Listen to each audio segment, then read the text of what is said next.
सभी राजा सुन रहे आखिर लखन कुटिल भई भोए, भ्रकुटी टेढ़ी हो गई, क्रोध आ गया, रदपट भरकत होड़ भड़कने लगे, नैन रिसोहे, नेत्रों को टेढ़ा कर लिया, क्रोध कर लिया। बस विजयराज बस।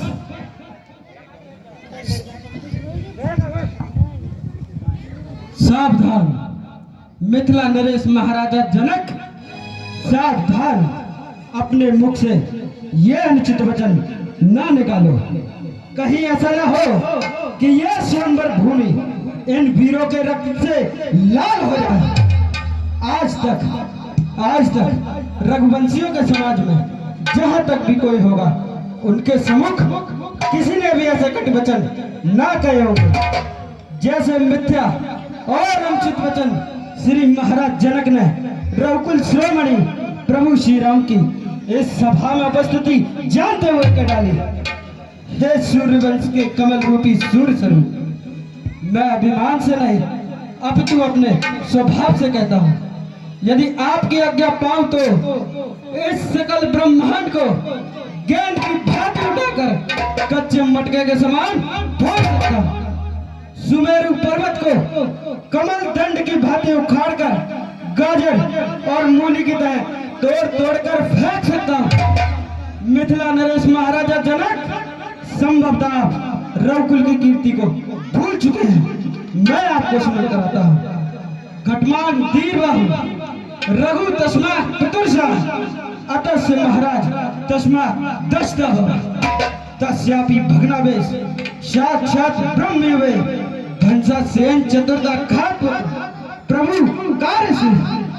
महाराज घटमान जिन्होंने केवल 2 घड़ी की साधना से नारायण को बांध लिया और अपने सम्मुख प्रस्तुत होने दिया, उनके पुत्र दीर्घबाहु जो प्रजा पर कर नहीं लगाते थे, अब तो धन की आवश्यकता पड़ने पर मात्र भूमि पर खड़े खड़े अपने हाथ उठाकर कुबेर के खजाने से धन निकाल लेते थे।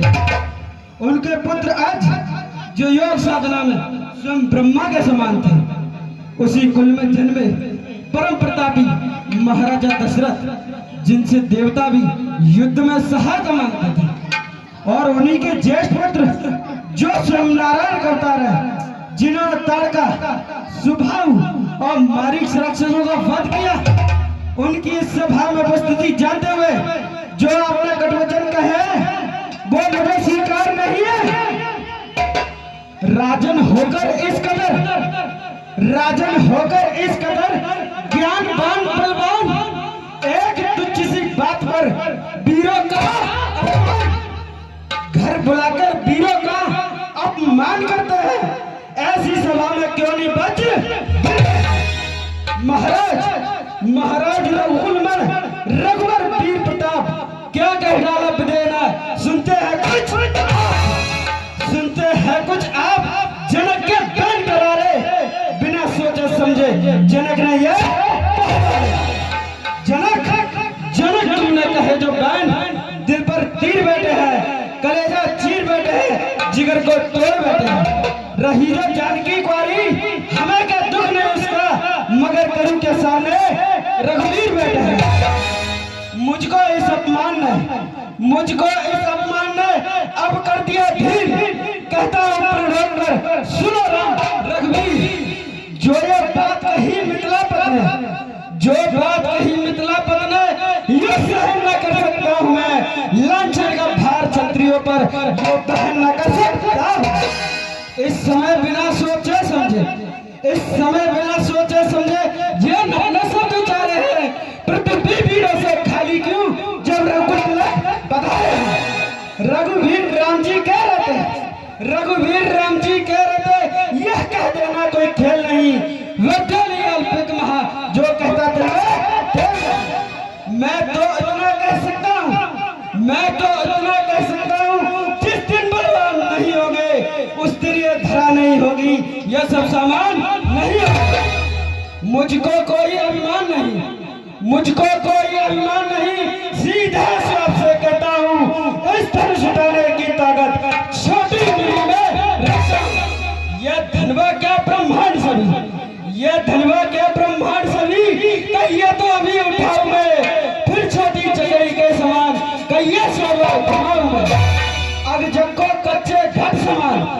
आगे जग को कच्चे घर समान कहिए तो अभी फोड़ डालूं या पृथ्वी और पहाड़ों को दंबर में तोड़ आकाश गिराऊं पृथ्वी पर, आकाश गिराऊं पृथ्वी पर, न हमारे जाऊं वसुंधरा, फिर न चित्रों को तार लाऊं है जिनमें प्रकाश।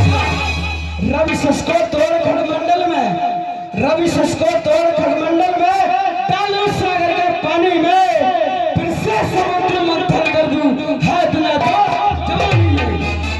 तोड़ो क्षत्र के दंड जिन, तोड़ो क्षत्र के दंड जिन, तो प्रताप बलिनाथ और जो प्रपत शब्द बोलना धर्म धनबाद, बोलना धर्म धनबाद नाथ, न ही प्रण पाऊं उलट जाऊं ब्रह्मांड यदि मैं छोड़ न को इन राजा समान नाथ नाही मुख मोड़ू, क्षण कन और लागना कल में शिव धन तोड़ू।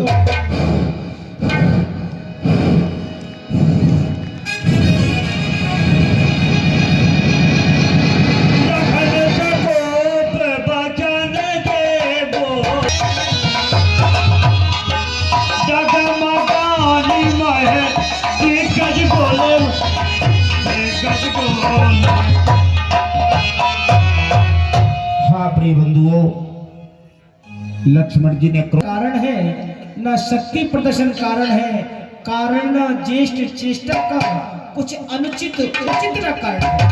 मिथिला नरेश महाराज जनक जो राशि है पूर्ण ज्ञानी है, उनके शब्दों से द्वेष करे वो पूर्ण महा अभिमानी है। क्रोधित मन से उन वचनों को, क्रोधित मन से उन वचनों को खुद राजा को संताप हुआ। इस धनुष महोत्सव में थोड़ा ही सही पर पाप हुआ। हम अतिथि राज मिथिला के हैं, मुनि कौशिक के अनुरागी हैं। हम अतिथि राज मिथिला के हैं, मुनि कौशिक के अनुरागी हैं। उनकी आज्ञा से कार्य करें उसमें पूर्ण भाई है। लखन तुम शांत हो जाओ,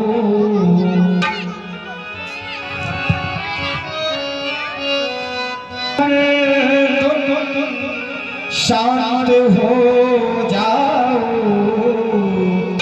वृथा क्यों क्रोध करते हो। लखन तुम शांत हो जाओ, वृथा ही क्रोध करते हो। लखन तुम शांत हो जाओ, वृथा क्यों क्रोध करते हो।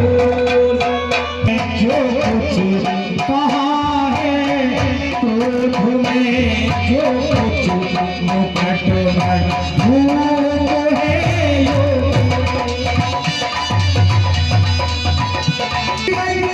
जान की बारी हमें क्या दुख नहीं भैया, नहीं अभी जान की बारी हमें क्या दुख नहीं भैया।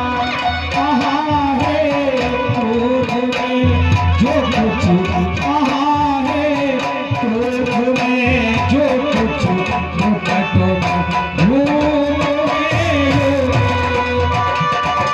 करेंगे चलो प्रेम समेत निकट बैठा रे,